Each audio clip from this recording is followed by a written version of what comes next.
Noong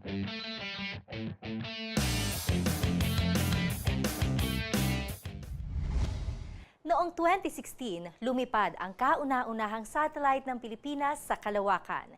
Ito ay ang ating very own Diwata. Umiikot ito sa orbit ng mundo at kumukuha ng mga larawang magagamit pagdating sa agrikultura, weather forecasting, disaster management at iba pa. Samantala, nakatakda namang mabuo ang Diwata 2 ngayong taon, ang newly improved version ng ating unang Diwata. Ating alamin kung ano ang kanilang in-enhance sa ating Diwata. Ito ay may built-in amateur radio na maaaring kontakin anytime and anywhere na ipapaliwanag sa atin ni Engineer Leo Almazan na isa ring balik scientist. Kaya tutok lang dito sa DOSTv, Science for the People.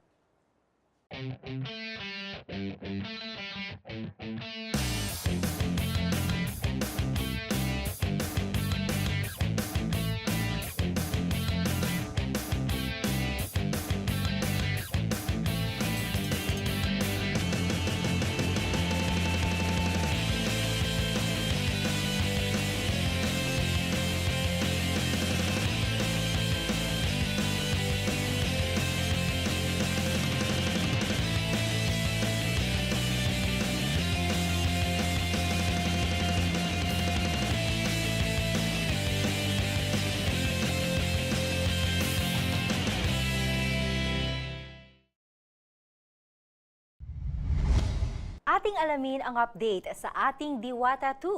Ano-ano nga ba ang mga new features nito? Si Mark Talampas from the UP Electrical and Electronics Engineering Institute. Ako yung current project leader ng Philippine Microsat Project 1, Bus Development Project. So, Diwata 1, so alam nga natin, in space na siya, no?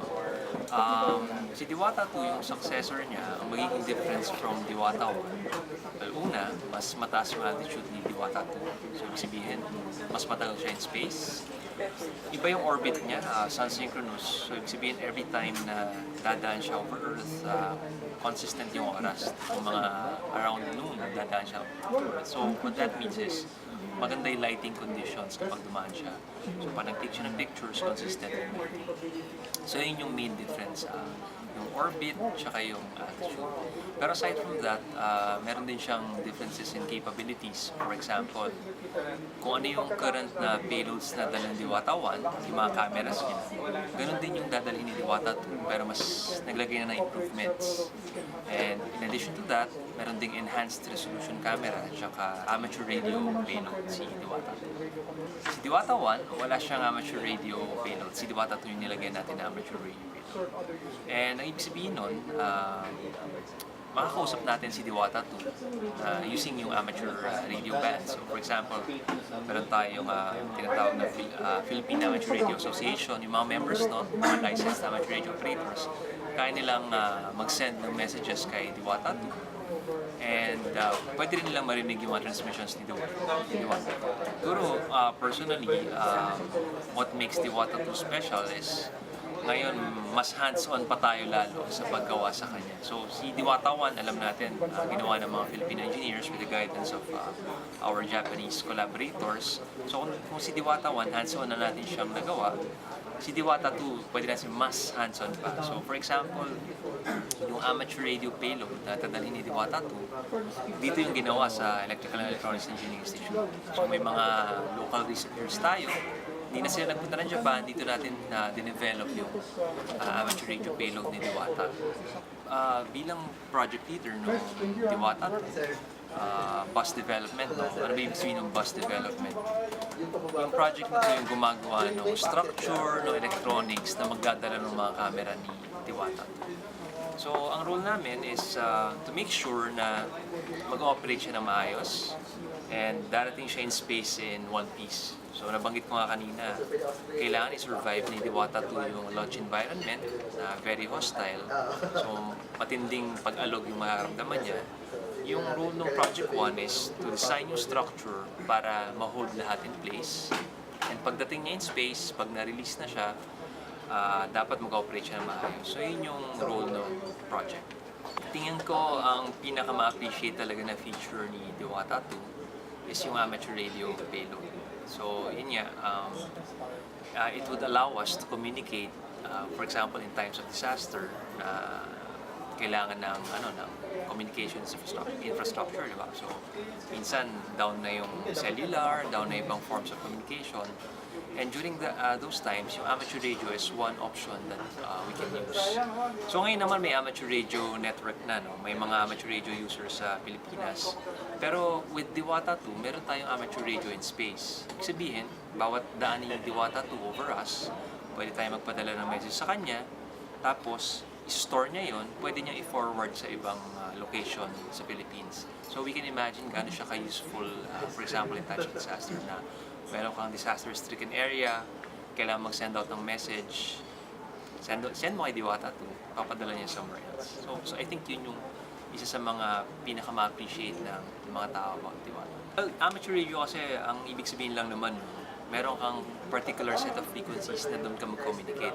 So yun yung ibig sabihin ng amateur radio, dinidefine niya kung ano yung frequencies kung saan pwede mag-communicate yung mga tinatawag na amateurs. So si Diwata 1, nakakausap natin siya kasi kinakausap natin siya on a different set of frequencies. So when we say different set of frequencies, yung mga gumagamit nun, yung mga may license lang talagang gumamit ng those particular frequencies. Kumbaga, parang sa TV stations, nasa ibang channel tayo. So yung amateur radio, isang channel, yung frequencies na ginagamit ng Diwata 1 nasa ibang channel. So doon tayo sa ibang channel for Diwata 1. So yung implication, pag hindi amateur radio band yung ginagamit mo, in general, mas expensive yung equipment na kailangan to communicate on the other bands. For example, yun nga, yung ginagamit kay Diwata 1, yung S-band and X-band na tinatawag. High power transmitters and very sensitive receivers yung ginagamit ko. So, for example ngayon, si Diwata 1, nakakausap natin through the ground receiving station sa ASTI.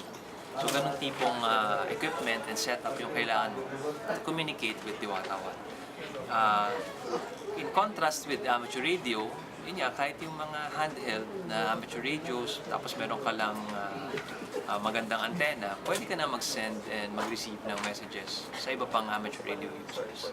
So yun yung difference between amateur radio and yung ginagamit ni Diwata. So kung yun nga, para sa mga students na takot sa science or technology, engineering, mathematics courses, siguro kasi dahil mahirap siya, yung sagot dun is wala namang madali eh, mahirap naman talaga siya.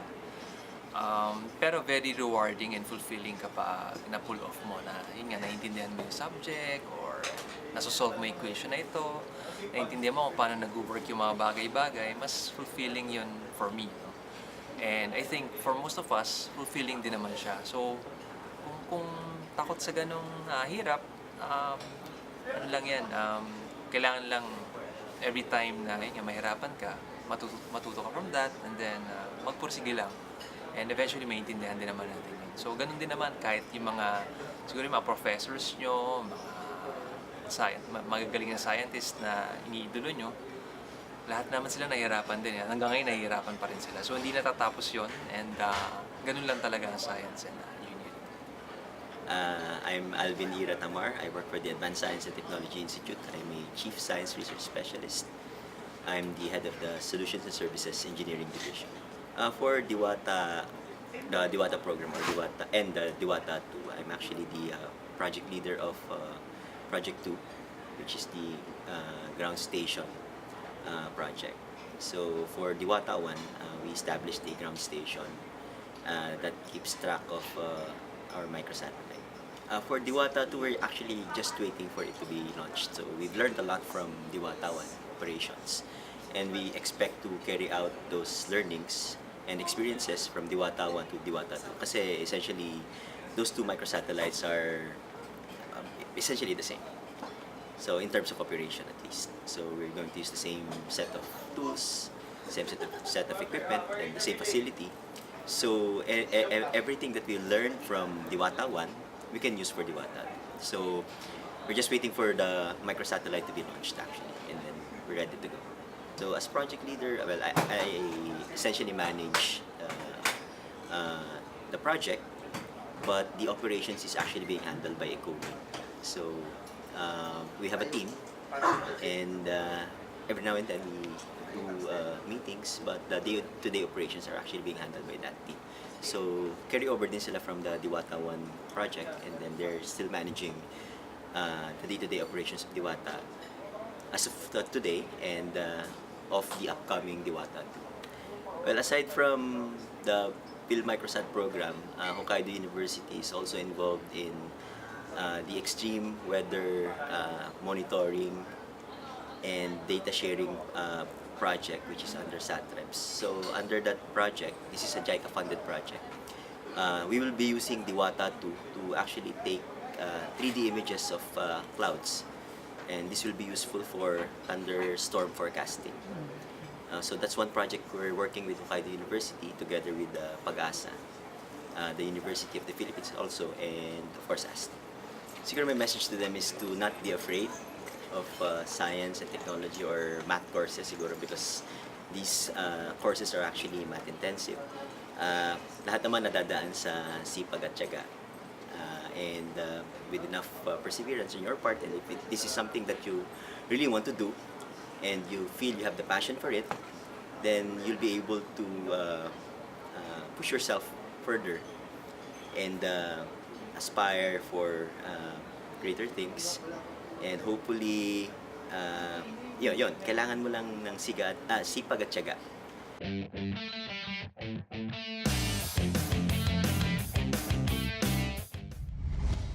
Ideya ng isang balik scientist na si Engineer Leo Almazan na maglagay ng amateur radio and satellite communication sa ating Diwata 2. Ngunit ano nga ba ang isang balik scientist? Yeah, my name is Leo Almazan. I am a DOST balik scientist. My stint is here at the University of the Philippines, EEI, and at Holy Angel University in Angeles City. A balik scientist is primarily started really in the late 90s by DOST because of needs of subject matter experts that was lacking here in country. They needed some out-of-country Filipinos that were working on technology and also agriculture and bring their expertise back to the Philippines. It started out as I was interviewed here, or I was giving a presentation here on the indigenous microsat development for the Republic of the Philippines, and I presented it to the Undersecretary and also of DOST and ASTI. And after my presentation, they asked me if I would want to work for DOST. I just told them I just retired at that time, and I wanted to enjoy my retirement a little bit. But in January 2015, I was hired as a DOST balik scientist, and they assigned me in their space program, which is the Diwata satellites and of course the development of satellite ground stations. The Diwata 2, meron akong konting input. In fact, what I wanted to do was put a infrared camera sa Diwata 2, and also I requested a amateur radio FM transponder para sa Diwata 2 satellite. And natutuwa naman ako na ginawa nila yung pangalawa. Naglagay sila ng FM transponder sa Diwata 2 satellite. Ang purpose nun really is to have a hobbyist here in the Philippines that has an amateur radio license to talk to anyone in the Philippines or within the satellite footprint using handy talkie lang and very simple antennas. Especially on disasters, malaking tulong yun. I work for the U.S. government, the Department of Defense, Space and Naval Warfare. I did that for more than 25 years. And before that, I was in the active U.S. Navy. I was naval aviator flying for the U.S. Navy. Ang expertise ko doon is command control, communication, intelligence, surveillance, and reconnaissance. Otherwise, mga satellites and aircraft platforms are doing reconnaissance on Earth. So I'm bringing that expertise and also my ground station development expertise dito sa bansa. In fact, yung second stint ko with Holy Angel University, ay nagbuo kami ng weather satellite ground station. Ang role ng amateur radio satellite communication ay yung kakayahan, because yung mga professional versions masyadong mahal. We cannot afford it here in the university or any universities here in the Philippines. So, ginagamit natin yung amateur radio equipment, mas mura.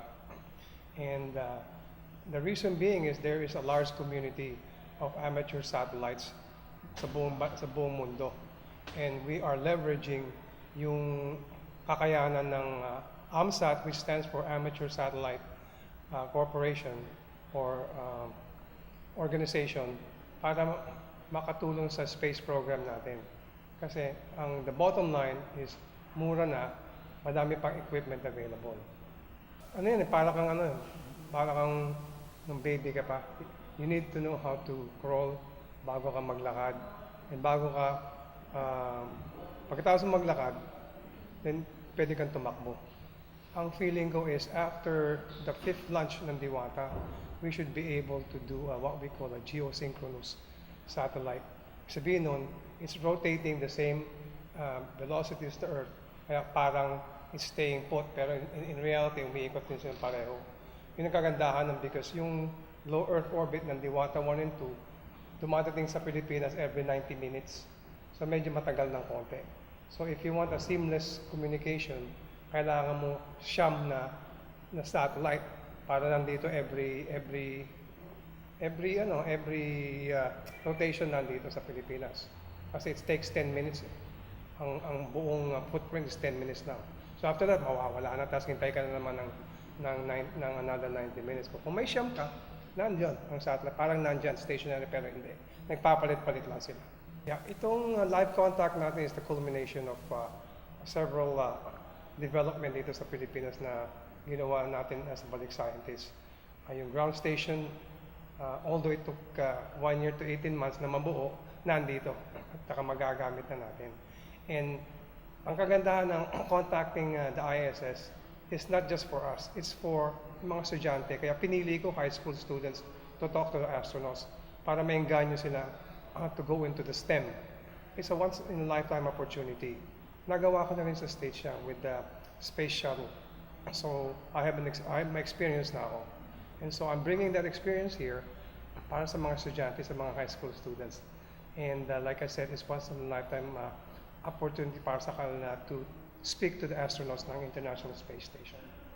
Talagang inaanyayahan ko kayo because this is a historic event. Wala pa sa Pilipinas and I believe sa Southeast Asia na may ganito na kakausapin mo yung astronauts sa International Space Station. So, ang kagandahan nito is magagamit natin yung teknolohiya na nilagay natin dito sa UP-EEI para kontakin yung International Space Station. Para yun lang yung validation na tinatawag. Na after nabuo mo, then what? Well, we were able to talk to the International Space Station. Mabigat na yan. That is a very successful event na. Sa Diwata 2, ang ano ko lang doon really is I recommended. No? All the designers are in Japan. And I pay attention closely sa FM transponder. And yung any kind of issues na meron, yung mga antena nga dito namin tinest we were testing the antennas here sa EEI. So I pay attention. Ang design na in development ko is the ground station. In fact, sa Holy Angel University, ang tinayo ko doon is a weather sat. Para tayong second eye ng pag-asa.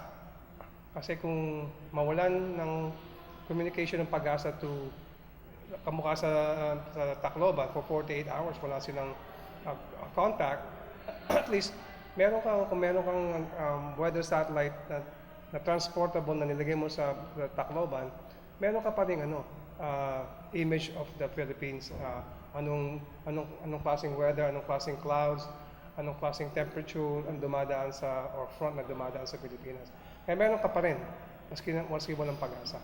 Itong mga radio satellites na ginagamit sa taas, there's at least, from my last count, 94 low Earth orbit CubeSats ang tawag nila kasi maliliit yan. Mas maliit pa dito. And they do a lot of digital at saka old analog type of communication. Meron rin silang camera. para ng Diwata 1 and Diwata 2. Pero maliliit lang sila, kaya mas mura. In fact, UP Tripoli bumili kami ng 3 na CubeSat for future development. Ang kagandahan nun, mura. You do not have to spend millions and millions of dollars to do some development. Doon ka talaga nag-uumpisa eh. All your design, kung gusto mo, i-design mo sa maliit. Kasi pag nasira man lang yun, konti lang, maybe you lost $1 million versus a $14 million satellite. Ang kagandahan nito is the Philippines will have a national space agency. Sa batas na yan. It's still in Congress, pero I have a feeling I was told na magiging 100% na yan. So this is the start. Kami dito sa IIII and sa Holy Angel is the start of that National Space Agency.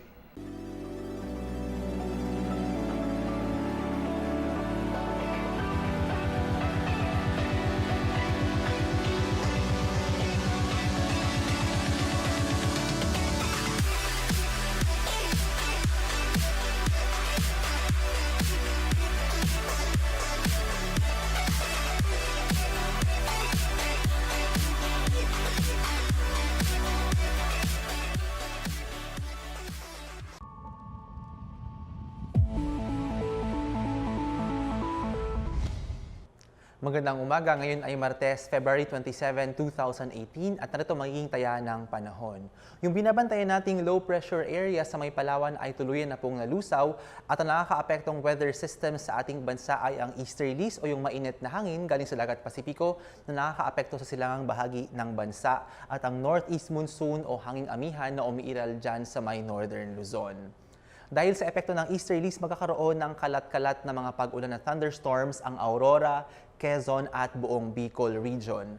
Magkakaroon naman ng maulap na kalangitan na may mga mahinang pag-ulan ang buong Cagayan Valley region kasama na ang Batanes. Dito naman sa Cordillera at sa Ilocos region, magkakaroon ng bahagyang maulap hanggang sa maulap na kalangitan na may mga pulupulong mahinang pag-ulan dahil din sa hanging amihan. Ang nalalabing bahagi ng Luzon kasama na ang Metro Manila ay magkakaroon ng maaliwalas na panahon maliban sa mga minsan ng mga pag-uulap at mahinang pag-ulan lalo na sa dakong hapon dulot naman ng localized thunderstorms. Ang agwat ng temperatura ngayong araw sa Lawag ay mula 23 hanggang 32 degrees Celsius, sa Baguio City 15 to 22 degrees Celsius, sa Tuguegarao 22 hanggang 29 degrees Celsius, dito sa Metro Manila 24 to 32 degrees Celsius, sa Tagaytay 22 hanggang 29 degrees Celsius, sa Puerto Princesa 25 to 31 degrees Celsius at sa may Legazpi City 25 to 30 degrees Celsius.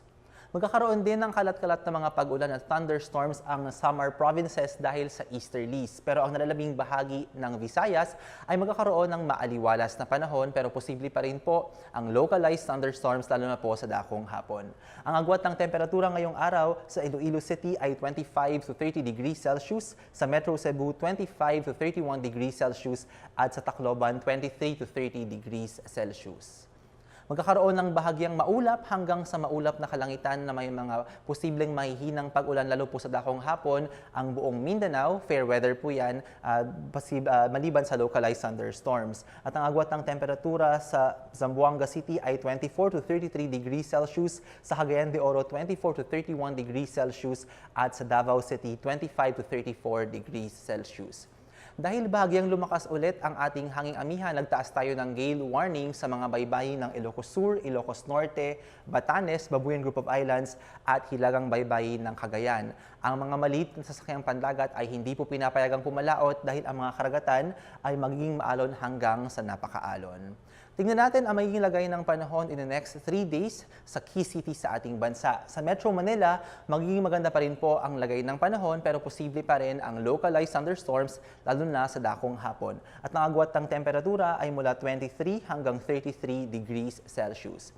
Diyan sa Baguio City, mararamdaman pa rin ang epekto ng hanging amihan bukas kaya posible po ang mga mahihinang pag-ulan. Pero pagdating ng Thursday at Friday, gaganda na po ang panahon pero posible rin po ang localized thunderstorms sa dakong hapon. At ang agwat ng temperatura ay mula 14 hanggang 23 degrees Celsius.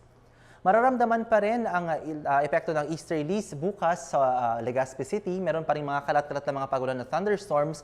Pero pagdating po ng Thursday at Friday, gaganda na po ang panahon at ang agwat ng temperatura ay mula 25 hanggang 31 degrees Celsius.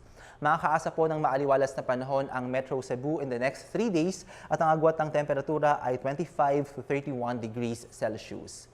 Magkakaroon naman ang bahagyang maulap hanggang sa maulap na kalangitan na may mga posibleng thunderstorms sa dakong hapon ang Davao City in the next 3 days at ang agwat ng temperatura ay mula 25 hanggang 34 degrees Celsius. Ang haring araw po ay sumikat kaninang 6:14 ng umaga at lulubog mamayang 6:04 ng gabi. Para sa latest updates, i-follow kami sa aming official Twitter at Facebook accounts, DOST_Pag-asa. Mag-subscribe sa aming official YouTube channel, DOST-Pag-asa Weather Report. At para sa mas kompletong impormasyon, pumunta sa aming official website, www.pag-asa.dost.gov.ph. At yan po ang latest mula sa Pag-asa Forecasting Center. Ako po si Ariel Rojas. Magandang umaga. DOSTv would like to thank Filipino Creazione de Mano Incorporated. Visit their showroom at ground floor lobby, PSM BFI Building, 318 Santolan Road, West Crames, San Juan City. SciTev, the world's leading source of reliable and authoritative news, views, and analysis on information about science and technology for global development. Visit their website at www.scitev.net. Nang inilunsad natin ang kauna-unahang satellite ng Pilipinas, lalo naging bukas ang isipan, hindi lamang ng ating mga kababayan, pati na rin ng ating mga science experts pagdating sa space science, lalong-lalo na ng ating mga kabataan. Malay natin bukas makalawa, mayroon ng sariling space agency sa bansa. Kaya mga kids, mahalin ang siyensya at teknolohiya. Atin ding pakaabangan ang mga updates sa Diwata 2 sa susunod na mga buwan. Ako po si Jel Miranda at ito po ang DOSTv, Science for the People.